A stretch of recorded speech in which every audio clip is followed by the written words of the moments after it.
চৰাইদেউ চৰাইপুং আৰক্ষী থানাৰ অন্তৰ্গত হুলুঙামাৰা গাঁৱৰ সুৰেশ লিম্বু নামৰ যুৱকজনে ঘৰৰ দৰিদ্ৰতাৰ বাবে কৰ্মৰ সন্ধানত বাংগালুৰুত আছিল। বিহুত ঘৰলৈ বুলি ৰেলেৰে আহি থকা অৱস্থাত পুৱা 7 বজাত পত্নী গুৱাহাটী পাবলৈ হৈছে বুলি কোৱাৰ পাছতে হঠাৎ 10 মান বজাত গুৱাহাটীৰ ৰেল ষ্টেচনত যুৱকজন আহত অৱস্থাত উদ্ধাৰ কৰে। এখন ব্যক্তিগত চিকিৎসালয়ত ভৰ্তি কৰে যদিও যুৱকজনৰ চিকিৎসকে মৃত বুলি ঘোষণা কৰিছে।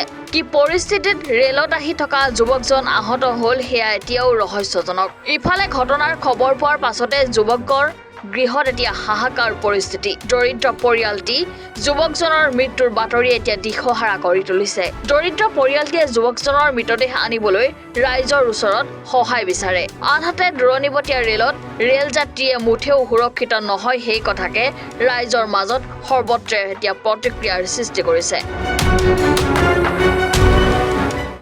আচলতে নিৰীহ লোক ট্ৰেইনৰ পৰা পৰি মৃত্যু হোৱা বুলি জনাইছে, কি ক'ব?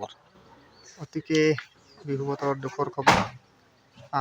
যোৱা বছৰ অক্টোবৰ নৱেম্বৰৰ ভিতৰত ইয়াৰ পৰা নিজৰ ঘৰৰ অসুবিধাৰ কাৰণ বেংগালুৰুলৈ গৈছিলে, যাতে নিজৰ মানে বহুত আৰু জানেই ইয়াতো আৰু ধাৰ ঋণ থাকে, হয় নাজানে, সেই এটা চিন্তা ভাৱ লৈ গৈছিলে কাম কৰিম বুলি। যাতে যোৱাৰ পিছত তো 2-3 মাহ ভালকৈ কাম কৰিলে আৰু আজি শুনা মতাবিক মানুহজনী কোৱা মতাবিক মানে কিবা অসুবিধাৰ কাৰণ সি কৈছে ভাল লগা নাই, মই ঘৰলৈ আহিম বুলি ক'লে। তাৰপিছত মানুহজনীয়ে ক'লে বোলে ঘৰত। তো আজি 2 দিন আগত তাৰ পৰা ওলোৱাৰ পিছত ফোন কৰি আছে বোলে নেকি, পাই আছোঁ। তাৰপিছত আজি ৰাতিপুৱাও ফোন কৰিলে বোলে 7-8 মান বজাৰ ভিতৰত যে মই গুৱাহাটী পাবলৈ হৈছোঁ বুলি ক'লে। তাৰপিছত শুনিছোঁ আকৌ 10-11 মান বজাত নাই বোলে তেওঁ ডেথ। ক'ৰ পাইছিলে তেতিয়া? এই বেংগলোৰৰ পৰা আহিছিল। নাই তেতিয়া ফোন কৰোঁতে গুৱাহাটী পোৱা বুলি কৈছিলে। মানে গুৱাহাটী সোমালোঁ আৰু পাম এনেকুৱা বুলি কৈছিলে বোলে। তাৰপিছত 7টা মান বজাত, তাৰপিছত 12টা এটাৰ ভিতৰত শুনিছোঁ নাই বোলে মানুহজন ডেথ হৈ গ'ল নহয়। কিবা ফোন চোন কাঢ়ি লোৱা বুলি কৈছে, কিবা কাজিয়া চাজিয়া হৈছিলে নেকি? মোৰ ডাউট মানে শুনা মতে সেইটোৱে লাগি আছে, কিবা এটা মানে সি এটা বলিত মানে সি ফচিলে। আৰু কোনোবা আহিছিলে লগত? কোনোবা আহিছিলে লগততো শুনা মতে মইতো অকলে আছোঁ বুলি কৈ আছিলে সি। লেকিন মই এইটোৱে হেৰি কৰিছোঁ যে সি কাৰোবাৰ মানে হেৰিত বলিত পৰি আজি এইটো অৱস্থা তাৰ হ'ল মানে, যে যাতে বহুত দুখৰ কথা হয়। আৰু এনেকুৱা অৱস্থা সিহঁতৰ আজি ডেটটো তাত আছে, ডেটটো আনিবলৈ সিহঁতৰ একো সুবিধা নাই।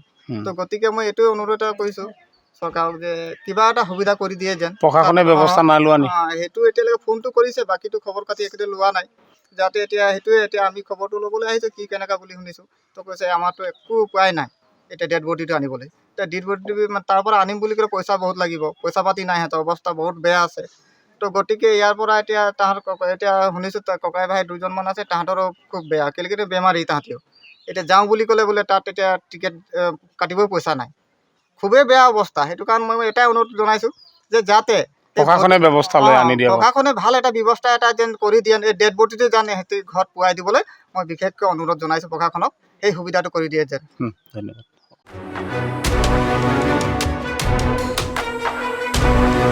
Bureau report, any Bharat 24।